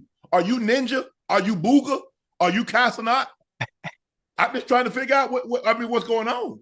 I mean, you asking us to pay you $250 million. And you know what's funny? You see how you just said that? See how they put that thing in Kyler Murray contract about him gaming? Now look at the landscape. Look at the lay of the land. Now you got players with podcasts away from the stadium. Now you got players like my dog Sauce playing Call of Duty. Jamar Chase playing goddamn GTA. But these dudes are making big bucks, but still able to balance. Okay, when it's time to work, I'm ready to work and I get the job done. But when I'm home, quarterback is different. Huh? Quarterback is different. Oh, you know that. Okay, my bad. Oh, Ocho, it's a whole different animal ball game playing that position. You're right. But you know how that be. I mean, once you could do. You know how it be. You're already in there, 7 a.m. Once you get 5 o'clock and you done for the day, but you want to clock out, and when you clock out, you want to clock out. Let me ask you a question. You think Peyton Manning clocked out? You think Tom Brady clocked out? You think Patrick Mahomes clocked out? Oh, Mahomes be on the game too now. I ain't say you don't be on the game. Okay. I ain't say you couldn't be on the game. I know what you mean, though. I know what you mean. How much time is he on the game? Okay, that's a good one. See, when you left the huddle, you didn't care if the line ripped the lids. You didn't care if they duel or model. Right. You don't care nothing about that. That guy dang on quarterback better know. He better know if they're gonna rip a lids or they're gonna molly that. Right. He better know. Okay, so where am I hot at? You outside the numbers. You not hot. That's the slot receiver responsibility, or that's the back responsibility. There's so much on his plate. so much. Man, look here, bro. Ocho, man, this money. I didn't even think about, man, what you gonna do when you, man, I ain't thinking about retiring. I'm thinking about this. Mm-hmm. I'm trying to be the best football player I can be right now. But I ain't thinking about that. Bro, like I said, I had a different mentality, and I make no apologies. Hey, you be who you are. But bro, Ocho, I ain't gonna lie to you, Ocho. It'd have been hard for me to play in today's game. You think so? Because I'm not so I don't think guys are serious about winning. Shit, boy, I'd be out here cutting a fool. I ain't wasting my time. My time is important, bro. I would think I put too much into it, Ocho. I think all this foolishness and that dilly-dally. Bro, I'm trying to win. it would have been good though. I want to win. These guys don't want Ocho. The money has gotten so great. I don't believe guys want to win. I don't believe it's a burning desire and passion because they let too much bull jive go. You see your teammate bull jiving and you cool with it. Hell no. I was never cool with it. Especially if you a guy, look, if you one of these guys that ain't gonna play, hey, but guys, if you play it, if I'm counting on you and you horse jiving around, all I'm gonna say when they ask me, this is what I'm gonna do. I ain't gonna say nothing. Yeah, you wouldn't work in today's game, Unc. You too goddamn serious, boy.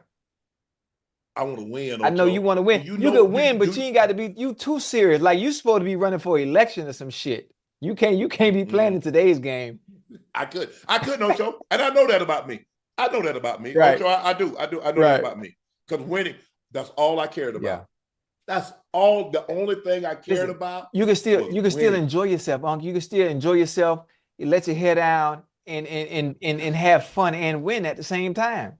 I enjoyed winning. I enjoyed preparing to win. And I was miserable when I lost. I was miserable to be around when I lost. A lot of times my girlfriend would go home when I lost. Okay, babe, I know you don't want to be bothered tonight. I'm sorry. I'll see you tomorrow. God damn, huh? I put too much time in Ocho because you know why? The more time you invest in something, the more it hurts. That's why you see people when they've invested a lot in a relationship, 10, 15 years, and it hurts. Yeah. I'm sending flowers. I'm writing. I'm not saying me, but I'm saying they're sending flowers. They're writing. They're buying gifts because they don't want it to end because they're invested. And then you see people, they gone and like I wouldn't even with that person because they didn't give a damn from the beginning. They weren't invested. When you invest in something, it hurts. I don't care what it is. Yeah. When you put time in it, when you invest it, man, please. Woo. No, everything ain't for everybody. Everything not for everybody, Ocho. Broncos offensive lineman Mike McGlinchey was asked about Bo Nix being named starting quarterback. Bo has come in and been authentically himself. And I think that's all you can ask for him. He doesn't have to be somebody that he's not just because he's a superstar quarterback of an NFL franchise. What you take from that, Ocho? And I don't know what motherfucking McGlinchey talking about. I don't like the subliminal. It sounds like what you say. You don't know what he's talking about. Yeah, listen. What he doesn't have to be somebody that he's not just because he's a superstar quarterback of an NFL franchise. You just told me you didn't know what he was talking about. What is the point of saying all that? You ain't had to say all that. So you do know what he's talking about. Huh? So you do know what he was talking about. Yeah, but listen, obviously. No. So what is he talking about, Ocho? I don't know. Hold on. But you just said subliminal. Yeah, that's what it sounds like it to me. Okay, what's subliminal? So a subliminal message is a message that you understand, but he gave it to you subliminally. So what is he saying? He ain't put no name on it. Okay, no. So you can't use subliminal then. Okay. Because you don't know what he's talking about. Yeah, I don't know what he's talking about. But I don't like what he said. I don't like the way he said it. Because the person he What did he say? He said he acting like my dog Russell Wilson wasn't being his himself. You said you didn't know what he was talking about. I'm putting words in the goddamn context. No, you said you couldn't say that because you didn't mention no name. Offensive lineman Mike McGlinchey. Russell Wilson been Russell Wilson since day one.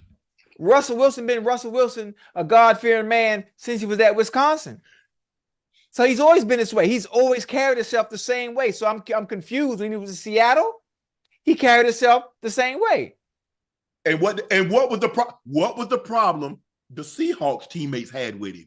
Oh, I don't know. I wasn't in that locker room. You do know. I wasn't in the locker room. You do know what was said, Ocho. You've heard Sherm. You've heard Marshawn Lynch. You've heard others. Don't do that, Ocho. What they said? Don't do that. You gotta remind me what they said. And then we ain't gonna say it. We ain't gonna go back to switch. You don't know, but you know what was said. Hey. So while you keep saying he was himself, they had the same things to say about it in Seattle that they said about him in Denver. So you're absolutely right. Oh. He was himself.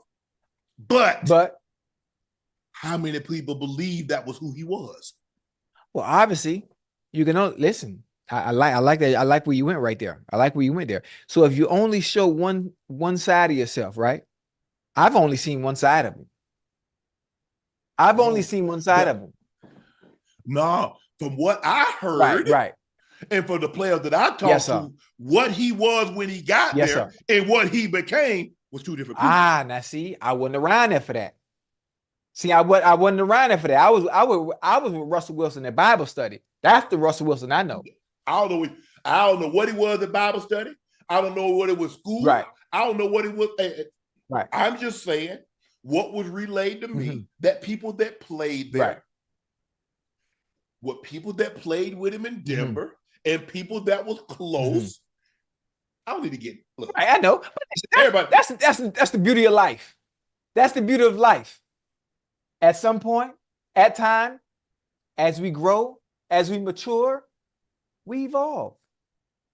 Sometimes we evolve for the better. Sometimes we evolve for the worse. Some people aren't going to be okay with your growth. And they might speak on that in a negative tone or in a positive tone. Sometimes who you are, you know what? I don't like the way he is.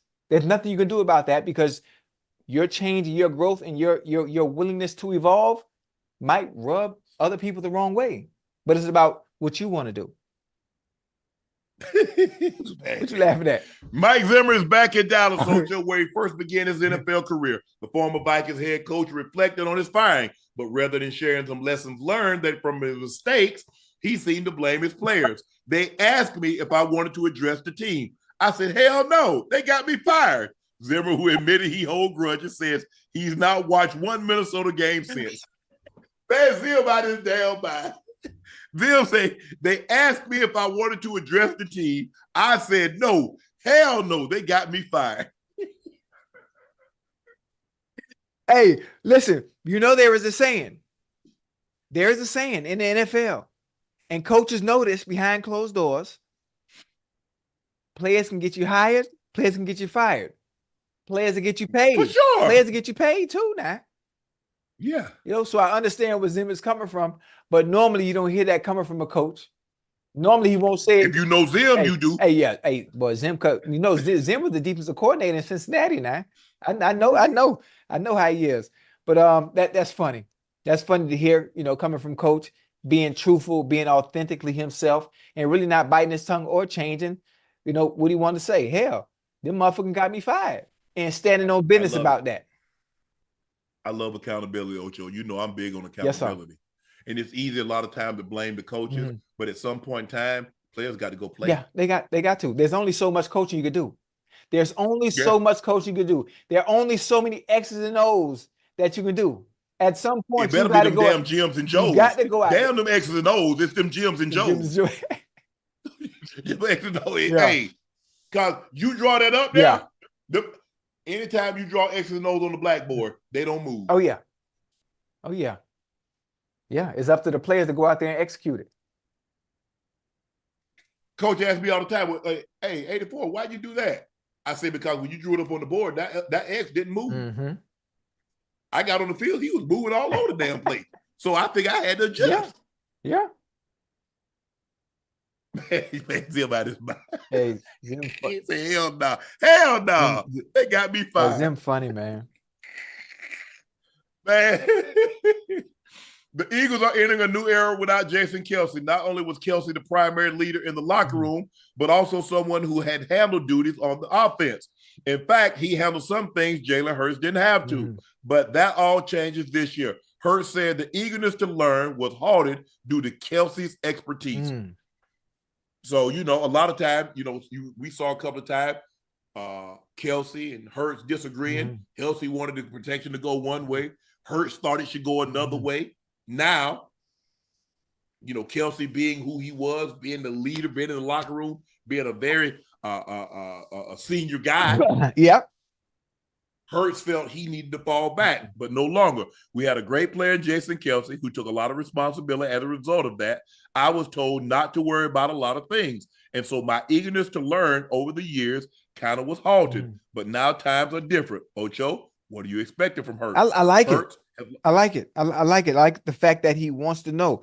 But it's a lot to learn. When it comes to the center position is the goddamn glue that holds that line together. It all goes and starts with the center position. So now the fact that Hurts will also know the calls that are made, when you put a lot of them he's gonna be making. Because they turned it, that was Kelce. Right. You remember what he so said? They turned it over to Hurts. They hurt Hurts. Yeah. That was Kelce. Don't worry about it. Let Jason handle it. Yeah. So he's ripping Liz. He's making it so okay, we're gonna molly, we're gonna do it. Right. Or what are we gonna do here? Now he's the senior guy. They got a new center. Yeah. He says it's on my show. Yeah. And I'm eager to learn. Yeah, I'm sure he's gonna be fine. Listen, his plate has become just that much more full now. You have to take on a much bigger load. You already have enough to worry about as a quarterback when you come to the line of scrimmage. Obviously, pointing out the mic, watching the safety, pointing at the safety, being able to understand the hot reads, knowing what's going on. So he has a lot to learn and a lot on his plate, but I think Hurts is going to be fine. It comes with the territory of playing the quarterback position. It just does. That's why it commands the kind of money it does as well, because you have so much to worry about. But I think he's going to be fine, especially the game of football hadn't changed. He's been playing the game of football for a very long time. Defenses haven't changed. It's just a lot of them you have to know, a lot of them you have to learn about. I think Hurts, I think it'd be okay. If you go back and look at some of the NFL films, you saw one of the arguments that Peyton and Jeff Saturday got into it about who's going to call it. And Peyton was like, hey, shut the bleep up. I'm going to call it. And they going back and forth. Because a lot of times with a guy like Peyton, you're like, no. I got this. Because if you miss this call, I get hit in the back of my head. If I get hit in the back of my head and I make a call, I can live with that. If I get hit in the back of my head, you make a call, I'm going to put my foot in your ass. Yeah. So I'm not surprised by this. Jalen Hurts lost 6 of his last 7 starts after starting 29-4 in his previous 33, including the playoffs. Hurts still has an important and a very great supporting cast. A.J. Brown, Devontae Smith, and now Saquon Barkley. And they just traded for Johan Dotson. Yes, go, boy. Well, they got a nice 3-headed monster over there. Another day, another non-basketball play on Caitlin Clark. The Sky have committed more than their share of hard fouls on Caitlin Clark. Diamond DeShields got into the action on Friday. She fouled Clark twice in a span of 40 seconds in the fourth quarter of the Fever's 181 victory, and later knocking her down. The play was ruled flagrant 1. DeShields giving Clark 2 free throws. Clark made both free throws, reached a career high 31 points for the game. 30 points, 12 assists. Also, was the first game and also the record for the first 30-point, 12-assist game in WNBA history. Ocho, 17% of the WNBA's flagrant fouls this season have been committed against Caitlin Clark. Hey. Ocho. Yes, sir. 17% of the WNBA flagrant fouls have been committed against Clark. The Chicago Sky were responsible for 80% of the flagrant fouls committed against Clark. But you know what, Ocho? It's the great white hype. There's nothing, Shannon. You just want to support that white girl. She busted y'all ass. Hey, there were some women. I ain't going to call y'all name. Y'all had a lot to say. Y'all even tagged me. Why y'all tagging me? Somebody say something to y'all. Y'all tag me. Who that? I ain't call him names. I ain't gonna get into it. I ain't petty like that. But hey, ladies, when people say things to you, God, I don't think you should be what they say, call you all kind of names. Right. I don't believe nobody should be called out of the Right. names. But I don't know why when somebody address y'all feel y'all need to tag me. They're addressing y'all. Right. If they want to address me, they would address me. Y'all keep me out of this. Y'all keep me out of this. Y'all said what y'all said, but I'm just trying to figure why y'all lump me into no, they talking to y'all. They ain't talking to me. So what you did wrong? Y'all try to make me, if you don't, if you like Caitlin Clark, you gotta hate Angel. And if you love Angel, you can't say anything good about Caitlin Clark. Y'all can't tell me what the F to say. I'm gonna say what I want to say. Yeah.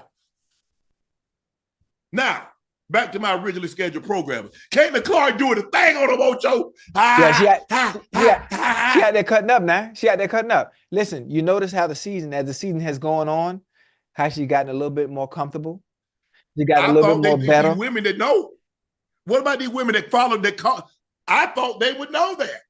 I thought they would know the way they talk about it. One of them coach, they cover the game. They got podcasts and they cover all these sports. Right. Now all of a sudden, I stand. No. She's sharp on both sides, cutting ass left and right.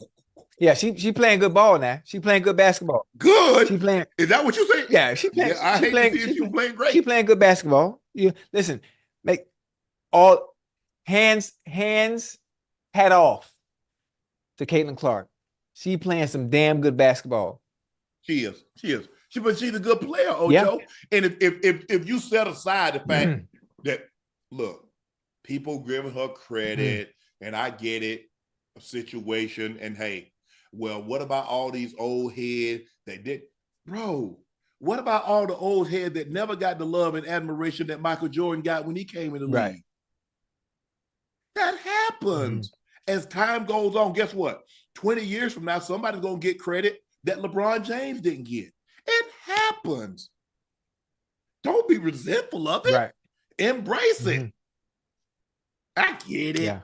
But I'm just trying to figure out how 17% of the flagrant fine. Ocho, if unnecessary roughness happened to one player 17% of the time, that's not an anomaly. Yeah, that's not an outlier. That ain't no coincidence, huh?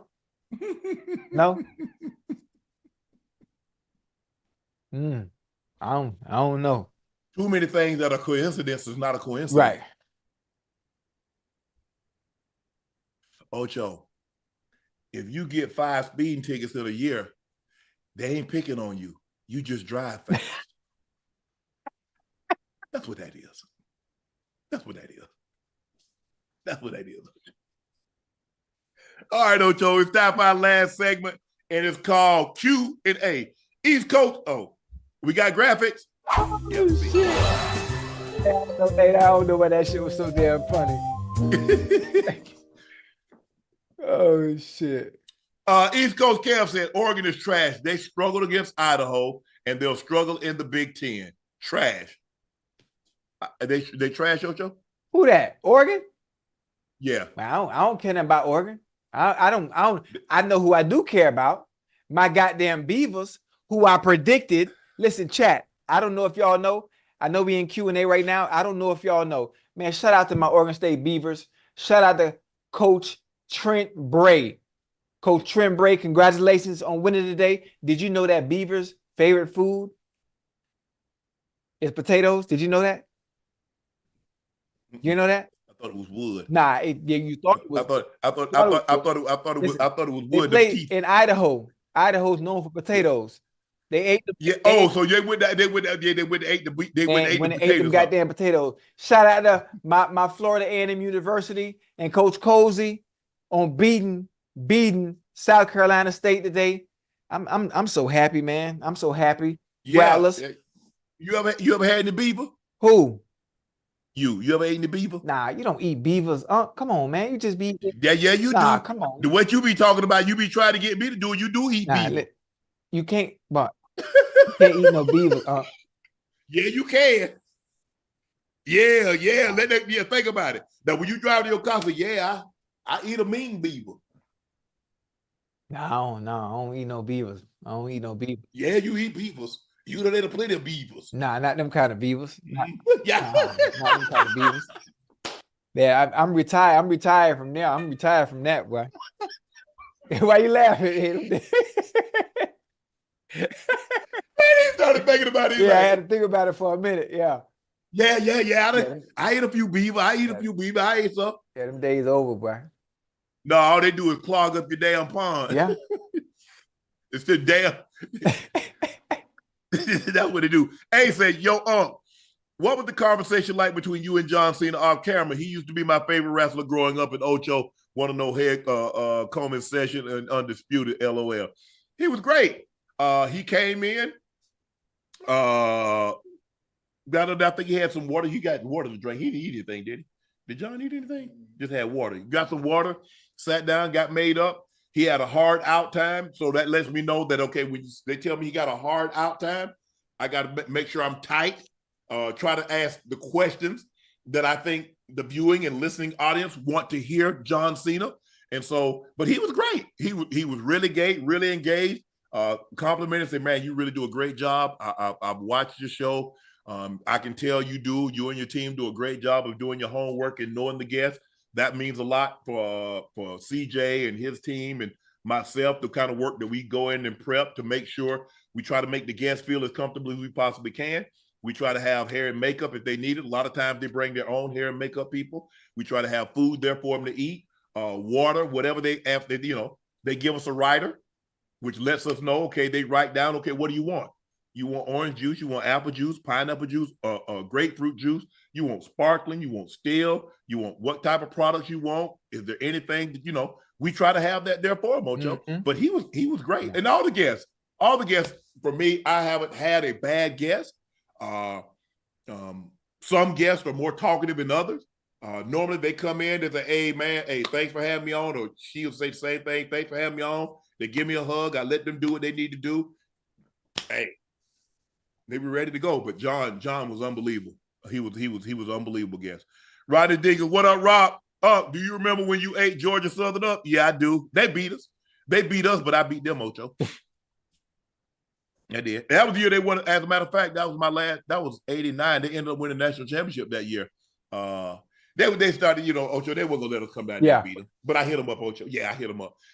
This is how you know somebody hit you up. Their head coach used to be the Georgia Bulldogs defensive coordinator, right. Unc Russell. And the year they won the national championship, he was the defensive coordinator when they won. He was the head coach at Georgia Southern. I did such a phenomenal job. Wow. At the end of the game, walked to the middle of the field, he gave me a victory cigar. Hey. That's how you know. Now think about what I just said. They beat us. Right. And he gave me the victory cigar. So you was out there cutting up, huh? Yeah, I hit him up for 9 for 202. God damn. I had like an 80-yarder call back. I would have got over 300. I had 300. I'd have had over 300. Damn. I hit him up for 90. That might be the longest touchdown in that stadium. I hit him up for 91. Had a grab, hit him up. Okay. Hit him with shape. Hey, bad day. What's up, Ocho? Jason C say, didn't Rice to use and stick him? Does that affect his legacy? Ocho, does that affect his legacy? Nah, hell nah. You talk about Rice, huh? Yeah. Nah, hell nah. I ain't think about that. He was so great. I'm not sure why he used it just at the time. I think he wasn't the only one doing it. He just might have been the one that got caught. But listen, to put up the numbers he did, that goddamn stick ain't got shit to do with that. Clayton Johnson said, Unc and Ocho been a Bronco fan since Elway, Atwater, Sharp, and TD. Today is my 39th birthday. Could you give me a shout out for my children, Rylan, Rory, Reese Johnson? I really appreciate it. Hey, Clayton, Rylan, Rory, and Reese, your dad want to wish you a happy birthday. Hope you guys have a really, he just want to shout out, his birthday. Today is his 39th birthday, but he wanted to shout out his kids. So Clayton, happy 39th birthday to you, Rylan, Rory, and Reese. Your dad wanted to shout you out. Hope you guys are well, doing great in school, and make mom and dad proud. Tommy said, Ocho did a great job inside the NFL yesterday. That thing was NFL matchup highlights. Unc Ocho, what do you think about the guys in the short, high-end prime years making Hall of Fame? Guys like Sterling Sharpe, Nnamdi Asomugha, and Cam Chancellor. Cam played? How long did Cam play? I'm not sure. I think Cam played a decade. Yeah, that ain't no short career. My brother played 7 years. And at the time he retired, I think Jerry was the only one that had that many catches in a 7-year span. Right. Also, Jerry was the one that had, Cam played 8 years. Damn.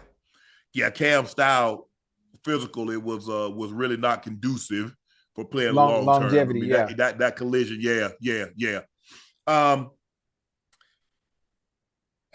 I think if guys, I don't know, like I don't know Cam's stats, so I don't know how many All Pros. I don't know how many Pro Bowls. I do know he won a Super Bowl, and I think he was injured and got injured in the second. Maybe got injured in the second. I'm not really sure.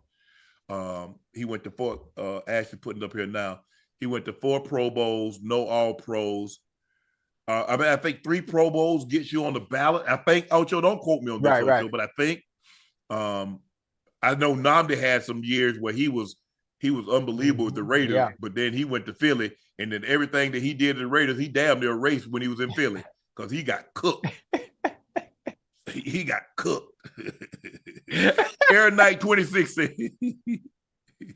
Aaron Knight 26 said, Ocho, is Burrow winning the Super Bowl this year for us? Who? Joey B. Is he winning the Super Bowl for you guys? But listen, we have a great chance. We have a great chance to go to the Super Bowl. And I'm telling you, it'll be an amazing story. For one, we got to take care of business first. We got to get Chase paid. We got to get Chase paid. We need Burrow to stay healthy. If we get Chase paid, we have Burrow stay healthy with that supporting cast on offense. Man, we're gonna be all right. But we're gonna be nasty. We're gonna be all right. So I'm excited. I'm excited for us. Well, good luck with that. I hope y'all have a great season. But long as y'all don't play the Ravens, long as y'all don't beat the Ravens or the Broncos, I don't care what else y'all do. Hey, we're gonna beat the Ravens. That twice. Ain't happening. That ain't happening. All right.